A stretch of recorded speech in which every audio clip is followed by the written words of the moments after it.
부르심이란 게 뭔가 이렇게 보면은 어떤 특별한 목적을 위해 부름을 받은 것을 이루는 말이다라는 것이죠. 그러니까 어떤 목적이 있기 때문에 불렀다는 것이죠. 뭐 제가 여기다가 미카엘라 자매님 부르잖아요. 그러니까 그러면 그냥 심심해서 불러봤어요. 이러면 안 되잖아요. 그죠?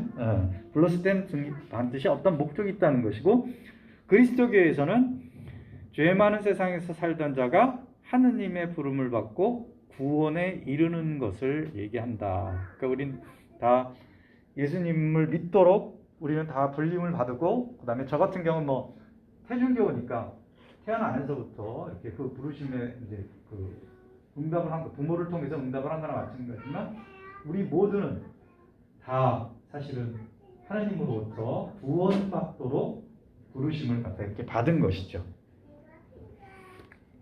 그것이 이제 가장 큰 맥락입니다.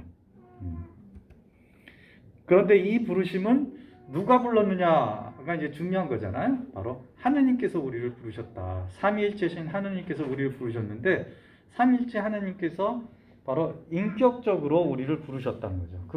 그분들이 사실 이제 인격이라고 얘기하면 안 되고, 이제 신학적인 용어로 위격이라는 단어를 써요. 근데 제가 여기 이렇게 있는데 위격인 것이죠. 거기서부터 이제 인격이 나오는 건데, 그분들이 그 자유롭게 우리를 갖다 이렇게 그 부르신 거란 말이죠.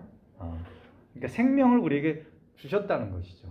생명을 주셨을 때 생명을 주시고 우리가 어떻게 살기를 갖다 이렇게 원하는 쪽으로 이렇게 부르신 것이죠. 그러면 우리도 그것에 따라서 자유롭게 이제 초대받은 것이죠. 그래서 부르심을 받았다는 건 사실은 이렇게 초대받는 거예요. 초대. 그러니까 구원으로 이렇게 초대받는 거죠. 그래서 신앙은 강요해서는 안 된다고 이렇게 얘기하잖아요. 그게 이렇게 본질이란 말이죠. 근데 또 뭐 살다 보면 뭐 강요 아닌 강요가 되잖아요. 그죠? 뭐 그렇게 해서 이제 그 신앙을 갖게 되는데, 그 모든 것을 다 그것이 다 강요돼서는 안 되는 것이 맞기는 하지만, 또 그렇다 강요됐다고 그 사람이 이렇게 그 피해를 보거나 반드시 그렇다고 할 수는 없죠. 어떤 사람은 그것에 의해서 또 이렇게 도움을 받는 사람들도 있으니까. 어쨌든 그 속성들은 우리가 정확하게 알아야 되는 것이죠. 그래서 우리는 초대받는 것이다. 구원으로 초대받는 것이다. 라는 것들을 이해해야 되고, 이걸 다시 조금 더 풀이하면 하느님은 위격이시기 때문에 인격적으로 우리를 초대하고, 인간은 하느님을 닮았기 때문에 또 인격적으로 거기에 응답해야 되는 겁니다. 내가 기꺼이 마지못해서가 아니라 기꺼이 내가 하느님의 원하심에 내가 따르는 것. 그것을 통해서 인간은 구원이 되고 인격이 완성이 되는 것입니다. 그러니까 하느님께서 인간을 시간 안에 집어넣으셨기 때문에 시간 안에서 어쩔 수 없이 형성되어져 가는 그 과정을 갖다가 겪을 수밖에 없는 게 그게 인간의 운명인 것이죠. 근데 이제 그런 것들이 사실 아담과 하와가 죄를 짓지 않았어도 인간은 그 과정을 갖다 이렇게 겪었어야 된다. 이렇게 얘기하는 것이죠. 근데 아담과 하와 때문에 원래 하나님께서 계획한 그 과정이 좀 잘못됐다라고 할 수 있는 것이죠. 어쨌든 구원으로 우리가 그 불리심을 받았다는 거. 그런데 이제 이걸 좀 더 성경적인 이해로 보면은, 우리는 이제 창조된 것이 관계적인 존재로 창조된 것이죠.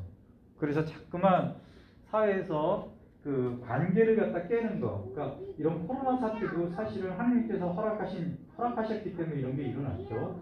그리고 또 음모론에서는 누가 일부러 만들었다 이렇게 얘기하기도 하잖아요. 그렇다면 만약 누가 만들건 만들지 않았건 이것을 통해서 어떻게 이끌어가는가, 사회가 어떻게 이끌려져 가는가, 그거는 우리가 잘 봐야 되는 것이기도 합니다. 그러니까 하나님은 이 상황 속에서도 당신께서 원하시는 구원을 향해 이끌어갈 거고, 그 다음에 또 어떤 그룹이 있을 것 같습니까? 악의 그룹이 있단 말이죠. 악의 그룹이 있어서 그 그룹이 인간을 갖다가 하나님으로부터 구원받지 않는 방향으로 이 사건을 갖고 이용할 수 있다라는 것들을 우리가 동시에 생각해야 되는 거죠. 그래서 자꾸만 이런 특히 이제 우리가 이거 상상이나 해봤겠습니까? 사실은 독감 이렇게 했을 때도 그 정도지 이렇게 생각했는데 의외로 이런 것들이 이 코로나 사태가 진짜 인류 역사상 처음으로 이렇게 전 세계적으로 이렇게 그 영향을 받는 것이고 전 세계적으로 관계를 사실은 이렇게 굉장히 끊어놓잖아요, 그죠? 그래서 관계하지 않도록 이렇게 한단 말이죠. 그래서 처음에는 사람들이 편할 수도 있었고 좋았고 자기 시간도 그랬지만 시간이 지날수록 인간이 관계적인 존재이기 때문에 거기서 오는 어떤 많은 병폐들이 이제 일어나기 시작하는 것이죠. 그래서 우리가 이제 하나님께서 우리를 부르셨다는 것 자체가 먼저 이렇게 창조했을 때 우리는 관계를 하면서 살도록 부르심을 받았다. 그것은 왜 그렇죠? 하느님을 닮았기 때문에 그런 거죠. 그죠? 하나님이 성부, 성자, 성령 관계하시는 분이니까. 그리고 그 관계적인 존재로서 관계 안에서 우리가 되어져야 된다. 되어가는 것은 마치 내가 어떤 주체적으로 뭘 하는 것이지만 처음에는 마치 우리가 사는 사람들 내가 어떤 걸 되어가는 것 같지만 나중에 알고 보면 뭐죠? 사실은 되어지는 것입니다. 왜냐하면 살아가면서 나이 젊었을 때는 내가 뭔가 재우치하고 막 하는 것 같지만 시간이 지나면 어쩌? 세상의 일들이 나한테 더 많이 이렇게 세상에 끌린다기보다 세상에 나에게 주어지는 것들 이렇게 수용하면서 사는 수밖에 없는 걸 갖다 알게 되죠. 저도 나이가 먹으니까 이제 아는 거죠. 그러니까 삶이 그냥 나에게 이렇게 밀려오는 거예요. 옛날에 그걸 해치고 나갔다고 생각했는데 천만에 그렇지 않습니다. 밀려오는데 그 밀려오는 가운데 하느님을 통해서 그 밀려옴을 갖고 하느님이 원하시는 모습으로 되어져가는 그것에 우리가 적응하는 것을 다른 말로 신앙이라고 얘기할 수 있는 거죠. 그리고 그걸 조금 더 신앙에서 좀 더 구체적인 단어로 하면 그것을 영성생활이라고 할 수 있는 거예요. 하느님과 함께 이 세상을 살아가면서 내 안에 처해지는 것, 내가 만들어가는 그 모든 것을 이렇게 이끌어가는 것, 그것이 이제 영성이라고 할 수 있고 그것을 통해서 우리는 되어지고 그것을 통해서 구원이 되는 겁니다. 그래서 그 부르심의 응답은 총체적으로 해야 된다. 그 얘기는 전 존재적으로 해야 된다는 것이죠. 행동으로만 아니면 생각으로만 이런 게 아니라 나의 존재 전체를 걸고 해야 된다. 그래서 사실은 탈출기에 보면은 제사 때 이렇게 계약을 할 때 피를 사용하잖아요. 그게 뭐냐면 바로 자기 생명을 걸고 하는 것이다 라는 것이죠. 그래서 예수님께서 우리를 구원하실 때 어떻게 했죠? 피를 흘리셔서 하셨잖아요. 그거는 자기 전 존재를 하는 거다, 주는 거다. 그래서 이 계약의 최종 시작이자 끝은 하나님께서 사용하시는 계약의 시작과 끝은 어떤 계약일 것 같습니까? 어떤 계약일까요? 예표가 되는 계약은 어떤 계약일까요? 그것은 다른 게 아니라 혼인이에요. 혼인. 그래서 특히 이제 우리 형제님들은 잘 알아야 되는 겁니다. 남편은 아내를 그리스도께서 교회를 사랑하는 것처럼 사랑해야 된다. 그리스도께서 교회를 어떻게 사랑하셨죠? 자기 목숨을 바쳐서 사랑하는 거죠. 그렇죠? 그러니까 교회는 뭐죠? 그리스도께 순명하는 거죠. 그래서 아내가 그러니까 남편에게 순명하는 것은 바로 그런 역동성 안에서의 어떤 순명이 되는 것이고 또 그 앞에는 서로 순명하십시오라고 되어 있죠. 그러면 서로 순종한다는 건 뭐죠? 기본적으로 하느님의 진리 안에 이렇게 순종해야 되는 거죠. 항상 남편이 가장으로 하나님께서 세워졌지만 항상 남편이 진리를 갖다 이렇게 알고 선택할 수 있는 건 아니잖아요. 항상 그죠? 아내도 그것을 할 때 두 사람이 다 우리가 진리를 선택해야 된다. 그래서 아내가 진리에 대한 것을 얘기할 때 하나님 뜻에 대한 것을 얘기할 땐 남편도 순종해 줘야 되고 또 아내도 남편이 그런 거 할 때 순종해 줘야 된다. 그리고 최종적으로 그러니까 선택권에 대한 부분들을 이제 그 남편이라는 것에 대한 부분으로 우리 교회는 이제 얘기하고 있는 거, 이해하고 있는 거죠. 그래서 부르심은 1차 부르심과 2차 부르심이 있습니다. 1차 부르심은 구원과 완성을 위한 거예요. 그러니까 인간은 태어나면 누구나 다 구원을 향해 나가야 되고, 그 다음에 내가 인간됨으로 완성되어져야 되는 것이죠. 인간됨으로 완성되어야 되는 거. 그런데 이제 그 부르심 그러면 그러니까 천주교 신자들한테 제일 많이 떠오르는 게 뭐죠? 성소. 성소 그러면 수호자가 되는가 아니면 성직자가 되는가. 이게 이런 걸로 굉장히 많이 이렇게 정향이 되는데 지금은 모르겠어요. 제가 처음 한국에 와가지고 그래서 그 부르심 알아듣기라는 거 피정을 갖다 꽤한 3, 4년 했었어요. 그때 이제 많이 좀 얘기해 주긴 해줬는데 그때 분위기도 굉장히 이제 부르심 그럼 다 뭐 내가 그 신학교를 가야 되나 아니면 내가 수녀원을 가야 되나 이런 차원으로 접근해서 이렇게 피정하는 사람들이 많았단 말이죠. 근데 이제 교회는 옛날에 그런 쪽이었지만 제2차 바티칸 공의 이후에는 부르심이라는 것은 그러니까 하느님께서 원하신 그 모습으로 완성해 가는 것이다.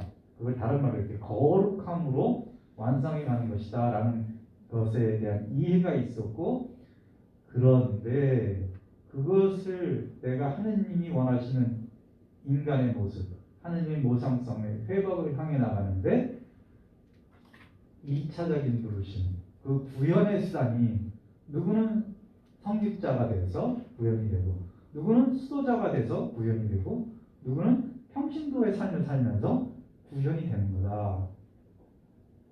그러니까 예전에는 이 2차 부르심이 굉장히 중요했는데 그게 아니라 정말 중요한 것은 1차 부르심이다라는 것이죠. 그래서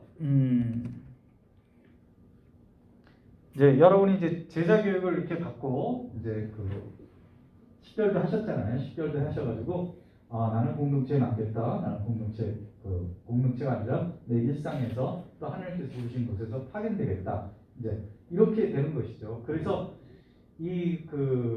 저희 공동체도 사실은 2차 구현 수단의 하나인 것이죠.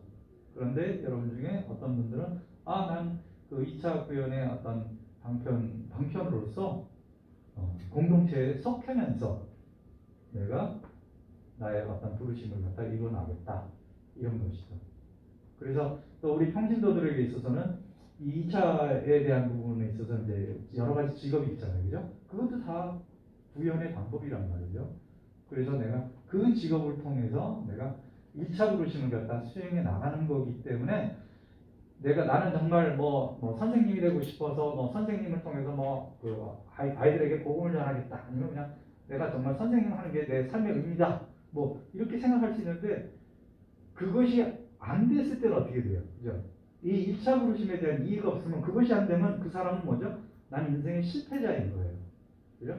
내가 어떤 유명한 기업에 간다든가 아니면 내가 뭔가를 갖다 어떤 사업을 해서 아니면 뛰어난 어떤 학적인 것을 통해서 내가 뭔가를 이룩하겠다.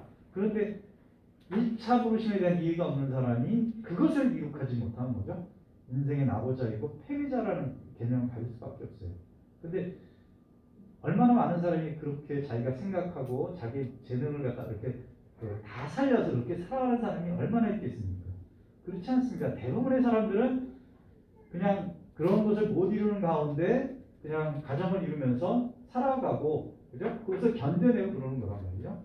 그런데 그것을 그냥 마지못해가 아니라 이렇게 내가 정말 하고 싶은 그 방향대로 못 나갔지만 그래도 여기서 내가 충실히 살고 이런 것들이 나의 그 삶의 궁극적인 목적을 이루어가는 거구나. 그렇다면 다 의미가 있잖아요. 그죠? 다 이거 보람이 있는 거잖아요. 그죠?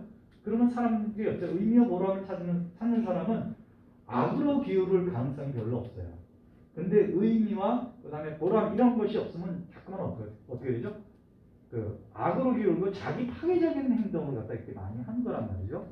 그래서 이런 부분들을 이제 여러분이 이제 배우셨으니까 이제 보이시게 될 거예요. 어떤 사람 만나면 이 사람은 삶의 의미와 목적 이런 것들, 그러면 자기 정체성으로부터 그 문제되는 어떤 삶을 살고 있구나. 아니면 그런 부분이 이제 알려지지 않아서 그런 부분을 몰라서 이런 행동을 한 거구나 이런 것이 보여질 거예요. 그럴 때 여러분이 얘기를 해주시는 겁니다. 그 사람이 알아듣고 안 알아듣고는 그거는 그 사람의 몫인 것이죠. 근데 이것은 진리니까 우리는 진리를 선포해야 되는, 제가 어저께 말씀드린 예언자적인 어떤 삶을 살아야 되는 그런 것이죠. 그래서 저희 공동체가 이제 그 구현의 수단이기 때문에 이제 어저께도 이제 우리 풀케리 자매 얘기했고 이제 그런 부분들 저희가 많이 이제 그 도전을 받아야 돼요. 왜냐면 이렇게 이제 피정도 하고 또 이제 저희 ICP가 알려지면은 공동체에 속하기 원하는 사람들이 있습니다. 근데 저희가 이제 10차까지 오지만 매번 안 하는 사람도 있고 그다음에 우리가 이렇게 식별해서 공동체를 본인이 원한다고 그러지만 저희가 안 된다라고 하는 사람들이 있어요. 서너 명 정도 된대요, 여태까지. 그런데 그런 데는 다 이유가 있는 것이죠. 왜냐하면 공동체는 항상 목적이 있잖아요. 그래서 그 부분 잠깐 이렇게 하면 ICP 미션 스테이트먼트에 보면 세계 복음화 기구인 ICP 선교회는 전 세계에 복음을 전파하고자 하는 헌신하는 그리스도인들로 구성된 가톨릭 선교 단체다.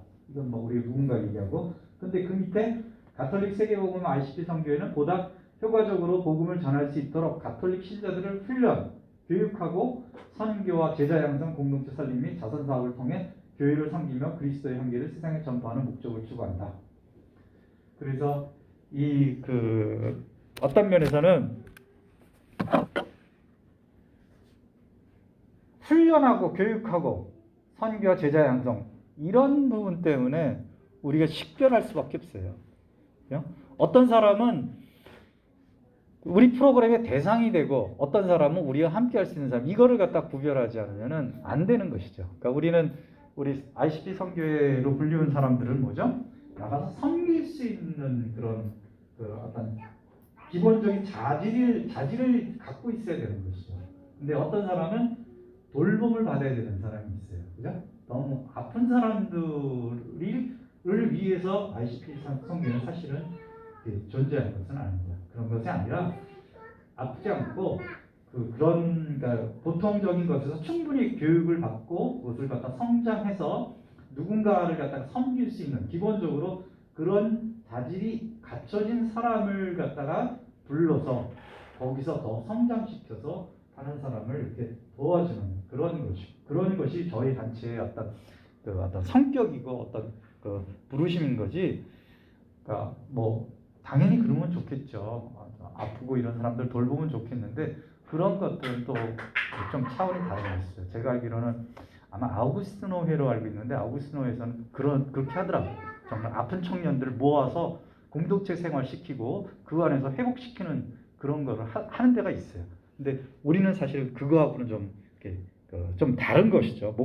추구하는 목적이 그런 것이 아니라 훈련하고 교육하고 선교 제자 양성, 그다음에 공동체 설립하고 이런 거면은 자질이 좀 있어야 돼요. 이런 부분에 자질이 없는 사람들을 갖다 이렇게 할 수 있는 것은 아니죠.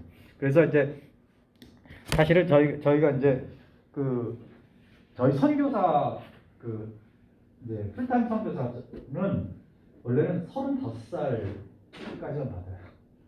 그리고 이제 심리학적인 그런 테스트도 좀 이렇게 하는 그렇게 해서 이제 교육을 받는데 이제 협력회원은 또 그렇게까지 할 수 있는 게 아니니까.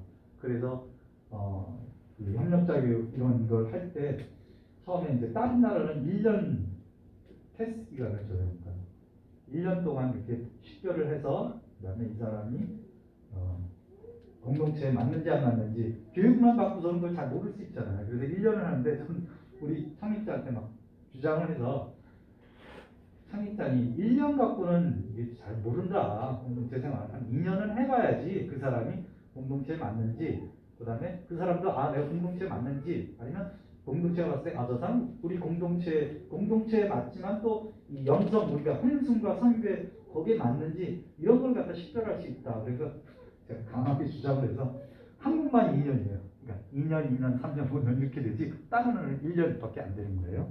그래서 그런 부분들에 대해서 사람들이 때때로 이렇게 질문을 하고 그런 부분에 좀 아쉬움을 갖는 부분에서는 이제 그렇기 때문에 제가 좀 이렇게 설명을 하는 겁니다. 어쨌든 이건 다 수단이에요, 수단. 그죠? 뭐 ICP 공동체 있어야만 뭐 구원받는 것도 아니고 ICP 공동체 있어야만 완성되는 것도 아니지만 아니라는 거, 이런 것들이 이제 중요한 거라고 저는 생각합니다. 어쨌든 부르심은 구원을 위한 것이다. 그러니까 인간 구원되는 어떤 삶의 구원을 위한 것인데, 이것은 하느님의 사랑과 은총을 통해서만 이루어질 수 있어요. 하느님의 사랑과 은총. 그래서 그 안에서 우리가 회복되고 완성이 됩니다. 회복되고 완성하신 이유는 선포하고 증거케 하는 것이죠. 그래서 사실은 파견인 거예요. 파견. 그래서 그 부르심의 구현은 삶의 목적이고 우리가 구현을 해야 된다. 부르심을 갖다가 부르심의 완성을 향해서. 그런데 그 과정에서 우리는 성화가 되는 것이죠. 그래서 그 성화를 통해서 우리는 영원한 생명을 갖다 얻게 되고 그 다음에 파견되는 겁니다. 파견. 부르심을 받은 사람은 반드시 파견의 의무를 갖는 것이죠. 그래서 섬기고 하늘나라를 건설하는 것이죠.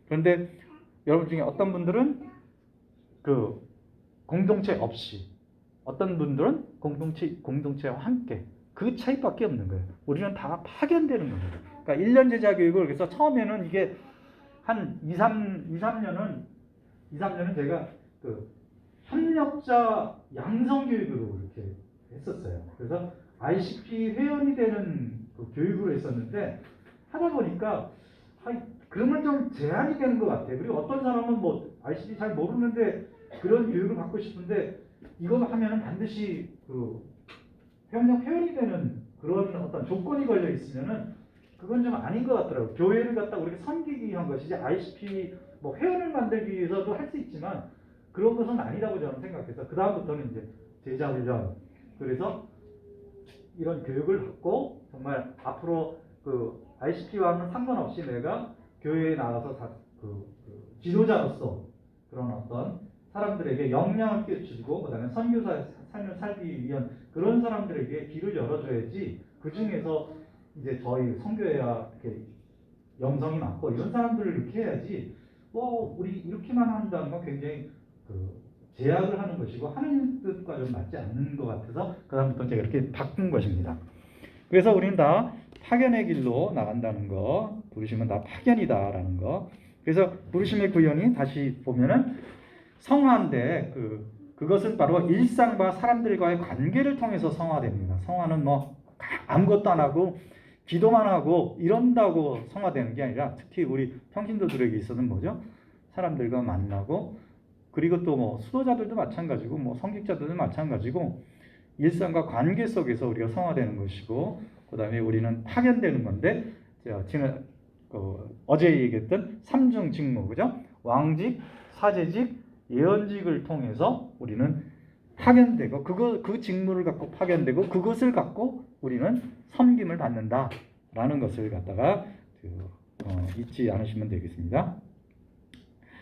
그 다음에 이제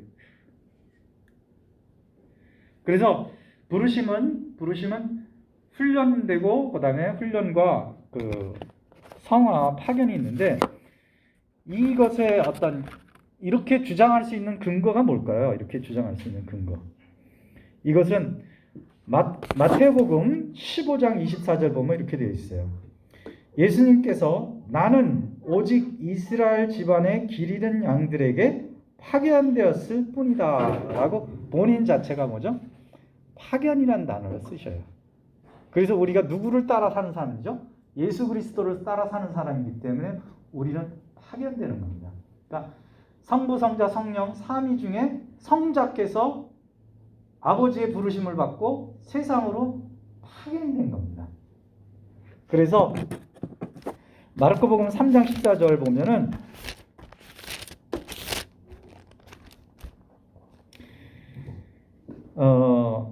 예수님께서 산에 올라가신 다음 당신에게 원하시는 이들을 가까이 부르시니 그들이 그분께 나왔다.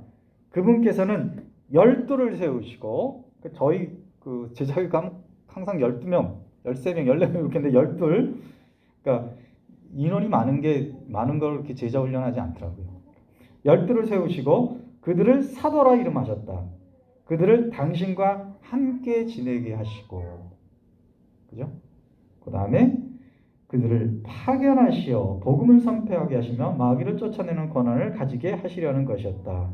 그래서 파견되기 전에 뭐죠? 예수님과 함께 이렇게 3년 동안 다니잖아요. 그죠? 그 안에서 계속 하는 예수님한테 배우고 듣고 말씀을 듣고 하는 그 과정, 훈련 과정이 있은 다음에 뭐죠? 그것이 끝난다면 파견이 되는 겁니다. 뭐를 위해서? 복음을 선포하고 마귀를 내쫓는 것을 위해서. 그래서 루카복음 4장에도 이런 그 파견에 대한 개념이 있는데 4장 43절 보면은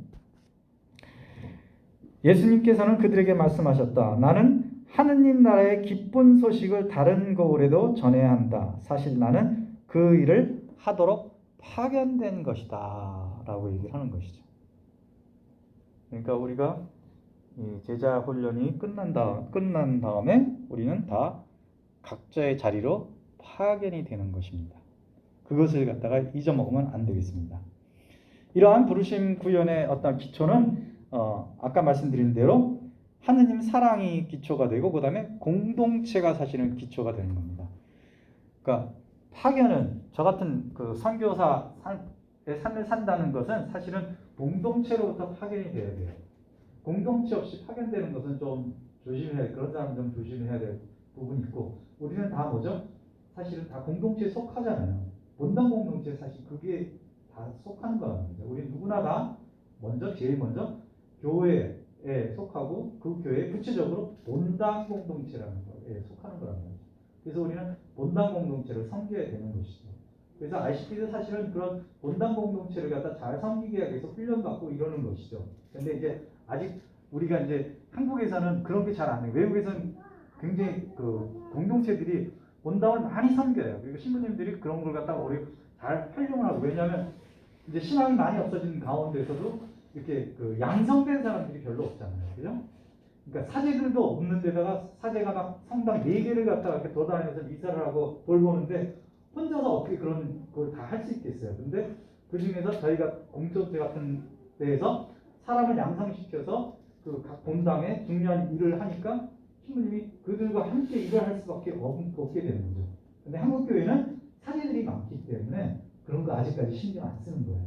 근데 이제 올해, 내년, 후년, 앞으로 2, 3년 사이에 반토막씩 날 거예요. 애들도 낳지 않고 들어가는 사람도 없고, 그러면 이제 사제들이 없기 시작하면 그때 활동하는 사람들이 누구냐? 여러분들이에요. 왜? 여러분은 제자 훈련을 교육을 받았기 때문에 그때 되면 여러분이 하고 싶지 않아도 본당 안에 있으면은 이제 할 수 있는 것들이 보이는 것이죠. 그리고 여러분이 해야 돼요. 여러분이 하나님께서 1년 동안 여러분에게 이런 시간을 할애해서 교육을 시키시겠어요. 단지 여러분의 그 축복만을 위해서, 여러분의 가정만을 위해서 절대 그렇지 않죠. 그렇죠? 그래서 제자 교육을 받은 사람들은, 저는 또 그렇게 기도도 하고 그렇게 믿고 있습니다. 여러분이 앞으로 10년 후에 각 본당에서 중요한 리더의 위치를 하게 될 것이라고 저는 믿고 있는 사람입니다. 그리고 이런 부르심을 갖다 구현하는 데는, 내가 하나님의 구원을 받고 내가 인간이 완성되는 데는 그 어떤 요소들을 좀 잘 알아야 되는 거죠. 인격적이어야 된다. 그건 뭐죠? 주체적. 그죠? 주체적이기 때문에 내 스스로 밀려서 하는 게 아니라 내 스스로 식별하고 판단해서 어떤 것을 갖다 자유롭게 선택하는 거다. 그렇게 되면 내가 선택했기 때문에 뭐가 주어지는 거죠? 책임성이 주어지는 거다. 그것을 받아들이는 게 바로 인격적인 것이죠. 근데 현대는 뭐죠? 책임지지 않으려는 사람들이 굉장히 많잖아요. 그런 사람들은 인격적으로 성장할 수가 없어요. 시간이 지나도. 그 다음에 진실해야 되죠. 항상 진실해야지만 인격의 본질이, 그러니까 그 원형이신 예수 그리스도를 본받을 수 있는 것이고, 예수 그리스도께서 어떻게 하셨죠? 헌신하셨잖아요. 그것을 통해서 당신께서 파견된 의무를 갖다 완성하셨고, 그 예수님께서 그런 모습을 통해서 인간이 어떻게 살아야만 참된 인간의 모습이 되는가, 참된 인간의 모습이라는 것은 세상이 뭐 유명한 사람 막 돼도 그리스도인에게는 딱 한 사람밖에 없어요. 예수 그리스도. 그래서 우리가 위대한 인간이 된다, 숭고한 인간이 된다, 성숙한 인간이 된다 그럴 땐 딱 한 모델밖에 없어요. 예수님을 닮았다 그러면 나는 성숙한 사람이고, 나는 숭고한 사람이고, 나는 위대한 사람이 되는 거예요. 그래서 우리가 예수님을 알아야 되고 예수님을 갖다가 전해야 됩니다. 왜? 다 성숙한 사람끼리 살면은 사회가 좀 건강하고 이렇게 행복하잖아요. 그죠? 근데 미성숙한 사람들이 많으면은 문제들이 많이 생기겠죠. 그러니까 이런 차원으로도 접근해야 된다. 단지 죽고 나서 천국 가고 지옥 가고 이런 차원뿐만 아니라 지금 이 세상에서 살아가는 우리를 위해서도 하느님께서는 그걸 원하시는 거죠. 여기서 질서 안에서 행복하게 살기 원하시지 여기서 막 고통받다가 짠 천국에 와서 그래 내가 힘들었다 천국 이런 하느님이 아니시죠. 하느님은 일관성 있는 하느님이시니까 그죠? 그 다음에 겸손해야 된다. 부르심을 구현하려면 뭐죠? 겸손한 사람만이 하느님의 말씀을 수용하고 그것에 이렇게 응답하고 순명하죠. 겸손하지 않은 사람은 항상 자기 의견과 자기 그것이 다 나쁘다는 건 아니지만 하느님 뜻에 따르냐 따르지 않느냐 이런 것이 그 사람이 구현되느냐 구현되지 않느냐 이런 것과도 가장 크게 결정이 되어지죠. 현대인은 겸손하지 않습니다. 진짜 겸손하지 않아요. 그리고 사회는 자꾸만 겸손한 사람을 얕잡아보게 되고 겸손한 사람을 별로 이렇게 쳐주지 않아요. 늘 이용할 수 있는 수단으로 생각한다든가 무시할 수 있는 사람 이렇게 생각을 한단 말이죠. 그래서 사회가 점점 더 이렇게 건강하지 못하고 안 좋아지는 것이죠. 그렇지만 그 실력 있고 겸손한 사람들이 사실은 많아야 되는 거죠. 그래야지 사회가 좋아질 수 있는 건데 그리고 자신의 영혼을 구원할 수 있는 것이죠.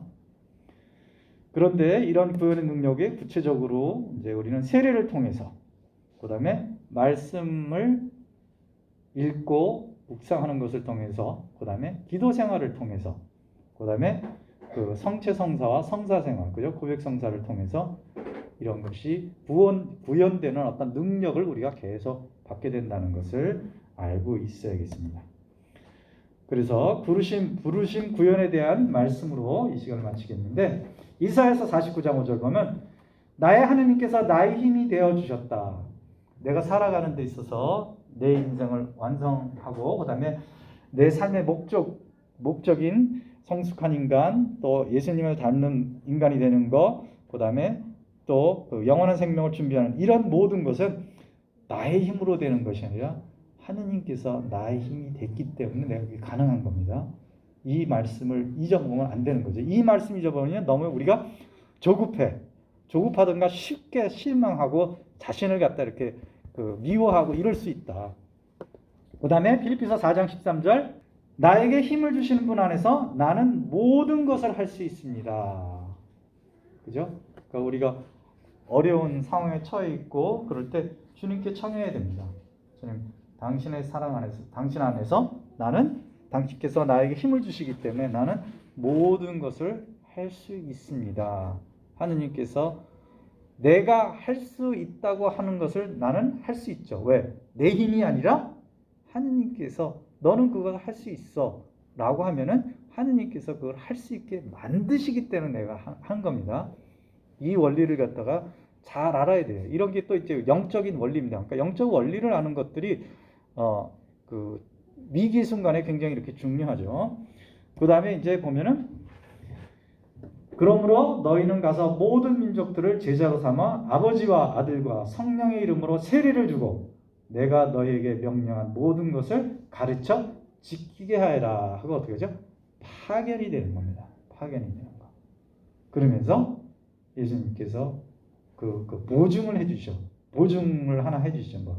보라, 내가 세상 끝날까지 언제나 너희와 함께 있겠다. 언제나 너희와 함께 있겠다. 우리는 살아가면서 예수님께서 나와 함께 늘 하신다는 것을 잊어먹으면은 조급해지고 불안하고 두려움이 커집니다. 그렇지만 불안할 수 있는 상황, 두려워할 수 있는 상황, 조급해질 수 있는 상황에도 예수님께서 나와 함께 하신다. 그러면 뭐죠? 내 마음에 평화가 있고 그렇게 조급할 이유도 없고 두려워할 이유도 없고 그래서 그것에 따른 어떤 뭐죠? 지혜가 이렇게 나와서 그걸 갖다가 다 이렇게 직면할 수 있고 처리할 수 있습니다. 그래서 이런 그 말씀을 이제 기억하면서 우리가 부르심 받았다는 것은 이제 파견을 위한 것이다 라는 것을 갖다 잘 기억하시면 좋겠습니다.